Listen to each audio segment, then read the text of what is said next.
Hello everyone, welcome to new episode of Kwentuhan. And in today's Kwentuhan, we have a special guest with us, none other than our CTO, CEO Saunak Ranjitkar. Hello. Saunak Dai, welcome to Oh, thank our you very much, episode. Nisha. Excited to be here. Okay, so you're back here after almost 4 years. Oh, I yeah, think. yeah. So can you tell our viewers, is there a particular reason that you've come to Nepal at this time? Oh, yeah, absolutely. I will be. So that is correct. It's been almost 4 years since I've been here, and I'm very excited to be here.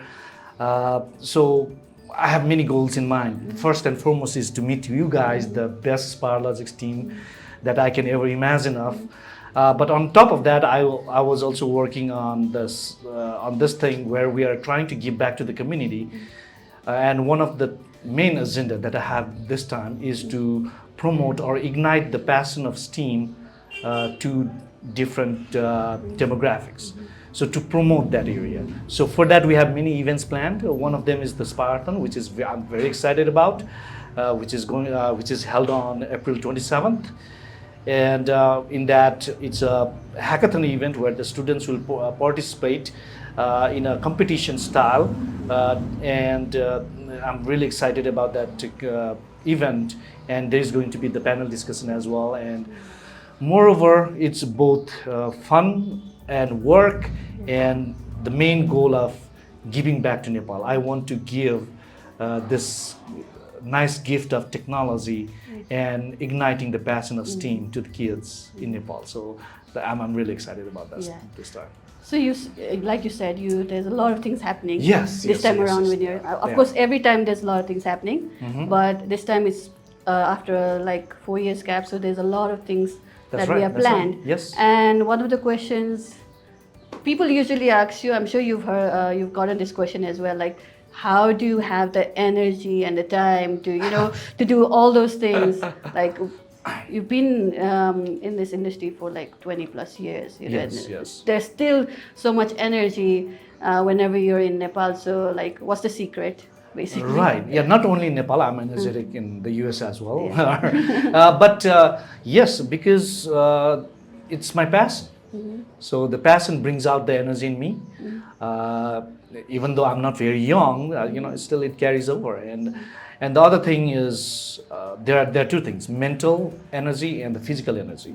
So, and both are quite related to each other.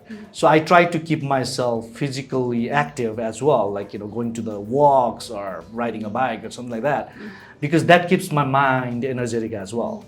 And that's a very important part of it, because I really want my mind to be active and excited about like all the time. And I use the physical aspect of it to keep my mind, running all the time. And that's the secret, nothing much. Like, there's no secret or anything as such. I grab a coffee, I'm on the go, because it's my passion. Bottom line is that. Exactly. So like I mentioned, you've been here in this industry for more than 20 years, right? Yes. So, I mean, this industry is such that every year there's like new things happening, new technology coming up, right? So, Right. Like if you had to sum it up, like, or is there any particular changes in the IT industry that you think has been like, particular thing that has like actually, made the IT industry like grow even more? Like, is there anything that, technology-wise that you are particularly amazed by, and that you feel like that has helped the IT industry even move forward years ahead? Right. No, I think I grew up in that era where like, I'm just surprised by everything. I'm wowed by everything. So I think I'm like one of those kids who's like always excited, like, because like even when I saw my first calculator, I was like, wow, right? So, and then the computer came in, I'm like, wow. Then the video games, wow. Like, it just keeps on changing. So that wow factor is always there, especially in technology, because as you were saying, in last decade, it has, made progress in leaps and bounds, right? You might have seen that, like no matter in various aspects, from like artificial intelligence to like social media platforms to like different things. Like technology is part of like our day-to-day life. Like there is no one untouched by technology at all in this world or in this era right now. But yes, I'm really excited about everything. And right now, like obviously I'm excited about this, the generative AI that's doing like amazing thing in the world. I'm really excited about that. I'm excited about the quantum computing that is coming up, like, and making leaps and bounds progress in that. So, I think it's like with generative AI and quantum computing, we have this super, like we have Jarvis from, Iron Man, right? And then we have like, there's a increase in like, other aspects as well, like the electricity, like we just discovered that we can use the fusion in like maybe next decade, we'll have the fusion power in all things. So we are getting like best of both worlds. So in a way, I'm feeling that like with generative AI, proper use of that, everyone in the world will be the Iron Man. Okay. So I mean, we like usually you are so much involved in like different aspects of our work, right? Not just in technology, but also you're involved in operations, and you also collaborate with our design team as well as communications team. So, Right.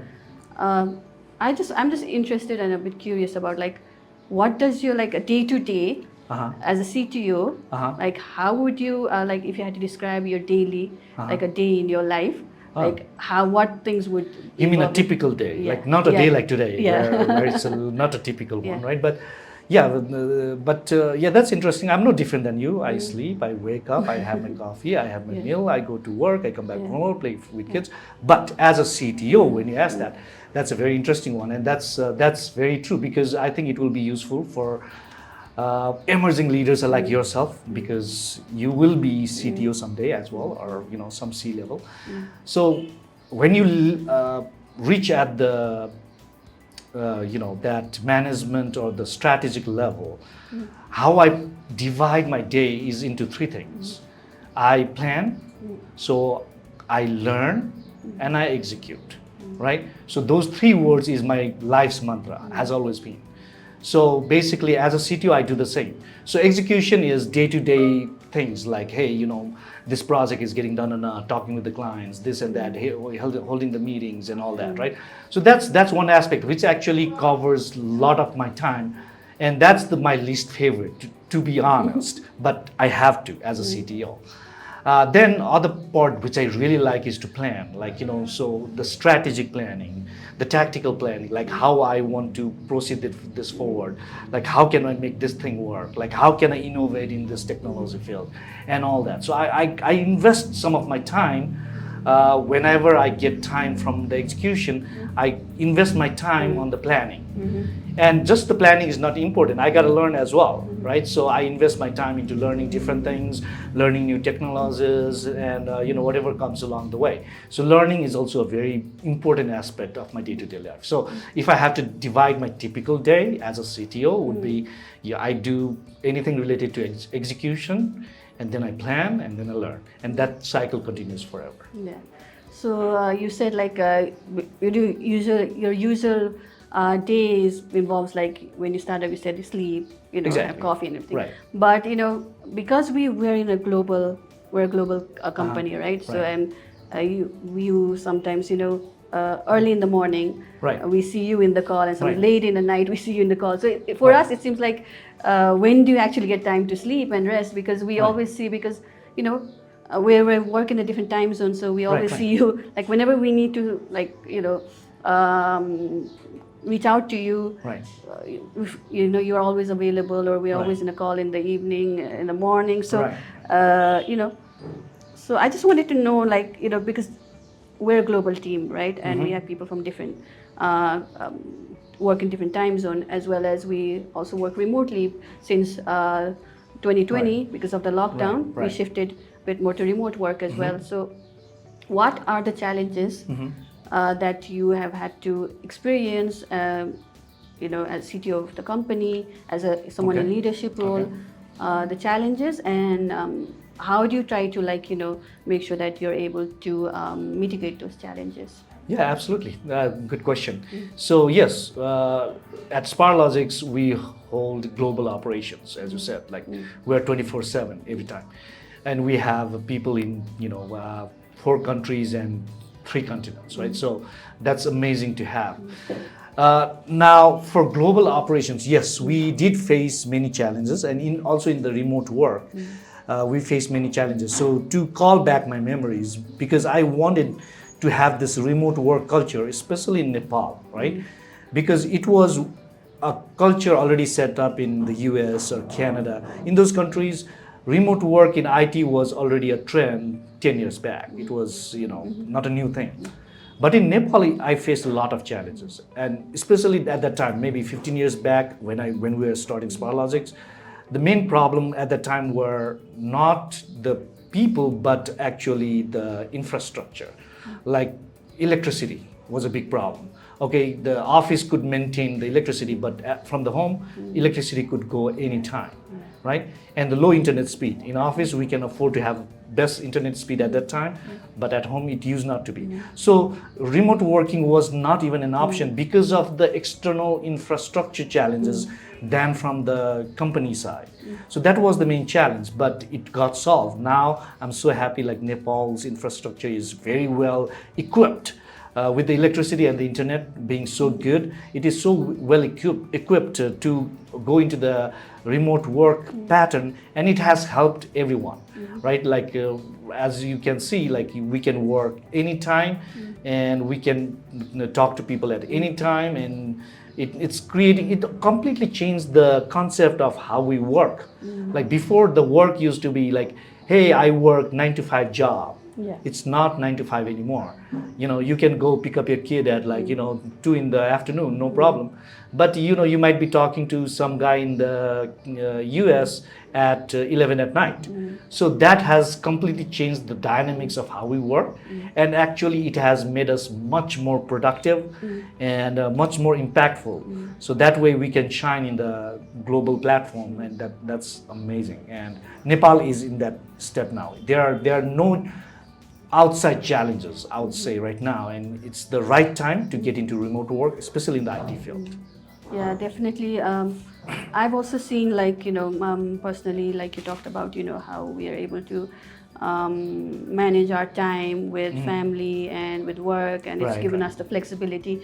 And I feel like, I've because of that, I've been able to continue my work, and even, whilst having my daughter, I was able to get back to work because of that flexibility. And, I definitely feel like remote work has many benefits. Exactly. Right. So talking about family, I have a few questions, Sure. some personal questions for you. All right. Like besides your work, like, although I feel like, when do you get the time, because you're always available. But besides work, what do you like to do? Oh, I like watching movies. What kind of movies? All kinds. Like I watch Hollywood, I watch Bollywood, I watch Telugu, I watch Korean. I don't know, right? Like because I really feel that the movies give the perspective that that's outside, and I've always been fascinated on how that whole thing works. The screenplay, the lighting, the whole dynamics of how a movie is made. I'm always fascinated with that. Like even the small bass that comes through the theater sound, like that actually very much thrills me. So actually I like watching movies in the theaters, but obviously I don't get chance to go as often as I would like to. So one of the dreams of mine was to have a theater in the home itself. So that's something that I really, really enjoy doing. And apart from that, I also enjoy teaching is my another passion. I have 3 passions. One is technology, one is movies, and other one is teaching. So I really like teaching. Like you guys might have seen, right? I always have like guru mantras for you. But I really like teaching, and since my kids are at middle school right now, like I really like spending time with them, helping with them with their maths or other things and all that. I really like that. And so at my home I have put a big blackboard where I use the chalk, and even that sound of chalk gives me a big pleasure. So I like doing those kinds of things. So yeah, like you often talk about this as well. Like when we have calls in between, you talk about your how you are involved in your kids' projects, and and they've even won a competition. Right. So yeah, I mean, even those kind of things also kind of is inspiring. You might not realize it, but that also inspires, especially me as a parent as well. So yeah, definitely that's good to hear. Yeah, and so you've talked about movies, you talked about teaching, and you've also talked about various other things that you love. Right. But I mean, even in Spiralogics as well, we have a book club, right? As you know. Right. I know. So I wanted to know like what is your favorite book, or is there a particular book that has made an impact to you, or has left a impact in your mind? Oh, I mean, like, my interest is now my other, like, obviously I love reading books, and Brief History of Time is my favorite book by Stephen Hawking. But it's like the way I like it is how it inspired me is, I'm a kind of a science buff, so I like reading about science. But Stephen Hawking, he made the complicated scientific things into a very simple language so that everyone can understand, and that inspired me. So that's what I always think in that way is, okay, if I cannot explain this thing to 5 years old kid, then I do not know that thing well. So it's not about me sounding sophisticated and me sounding, using the jargons like blah blah, this and that. That does not make me smart.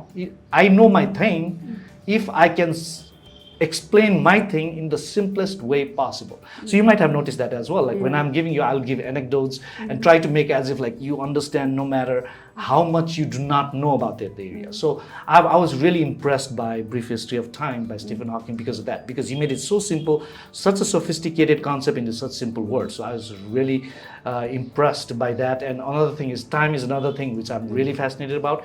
Anytime I get time, I try to think about time. Like it's amazing, like what is time, right? So I can go next hour about time, but let's put that for a separate discussion because we don't have much time, right? But time is something I'm really fascinated about. So that's one book. And other book that I really think in day-to-day life it's very important, especially in the Western culture. I mean, for everybody is, I recently read a book called Subtle Art of Not Giving a F. I think beep it, but whatever that is. But that book gives a very important way on how we can adapt, because one of the challenges as human being is, since we live in a society, we're too much concerned about what others' perspective are on us. We give too much importance to others than ourselves. So that changes your perspective in a sense that I'm the most important being. So it's important that how I feel about myself, not what you feel about me. Right now, I actually do not care what you feel about me, but I really care what I feel about myself, right? So that's the perspective changing book that I read about as well. And that I really recommend. But I can go more about books, but rather we move along because I see that you're in a hurry, so let's move on. So, like, there's a lot of things that you shared about yourself, even through like our interaction in the past, or even through interacting with teams. Like, we know quite a lot about you, like your interests, what kind of person you are. But there might be something like maybe we don't know. Like, is there anything that that we don't know that maybe like you've managed to keep it a secret till now? Like, is there anything that why would I reveal my secret here? Something that you can reveal. Let maybe my secret be secret. I cannot reveal my secrets. Okay, so besides secret, you don't want to share the secret, but is there anything else that you want to maybe share, or any advice you'd like to give to people who want to pursue a career in this industry, or people even who are because you talk a lot about inspire, like promoting, elevating interest in STEAMs from a young age. So exactly. Yeah. So is there anything that you would like to share, any advice you would like to give to people? There are many. There are many, and I can just share a couple, and we can go on. So number one is adapt to the change, right? Intelligence is the ability to adapt to the change. I did not say that. Stephen Hawking say that, right? But that's very important, because if you do not adapt to the change, you cannot progress. So do not be rigid. That's what one of the main advice is, like, if you are in technology, do not be rigid saying like, hey, I will do this but nothing else. Like we will see like many like that, right? Hey, I will do Python but never nothing else. Do not do that, right? Adapt to the change. That's the very, very important thing that many people have that, especially in our technology field, that I have seen many times. And that's very important, is not to be too rigid. And second advice that I would give is always, for you to progress, it will take time, right? Like you said, like I've been in this one for more than 20 years.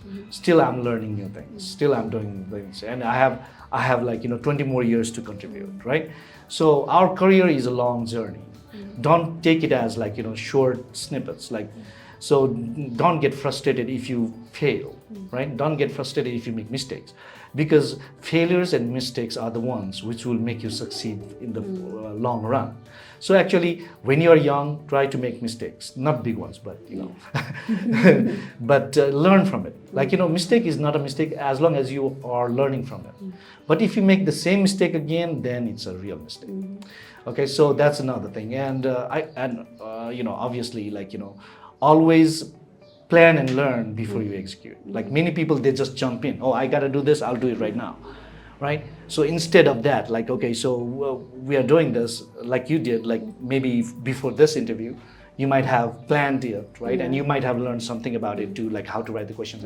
And that makes you like much more better self of yourself. But if you had directly come to this interview without planning anything or without learning anything about it, it would have taken you like, more than 2 hours to record this whole thing, because there was no proper planning, right? So since we plan properly, it's getting done quicker. So that's what another advice. You want more? Like I can go on. No, I think you've explained quite a few, like, being able to adapt to changes and learning from your mistakes. Right. So it's okay to make mistakes as long as you learn from it. Right. With that, we've come to the end of today's episode. Thank you so much, Saunak Dai, for your thank you time. very much, Nisha, for I know having me. you're really busy, but sorry about that, but you've been able to make time for this, and we really appreciate it. So thank you very so much, Nisha. Really appreciate it, and it was so nice talking to you. Thank you. Thank you. Okay. All right.